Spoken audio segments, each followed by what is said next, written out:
সালামে।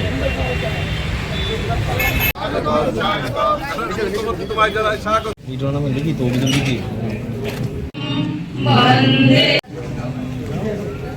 করে নেওয়ার জন্য এখন মহোদয়কে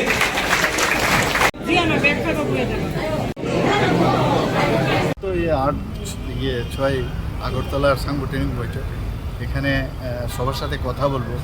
আমরা আগামী দিনে আমাদের কৌশল ঠিক করব, মানুষের সাথে কিভাবে কথা বলা যায়।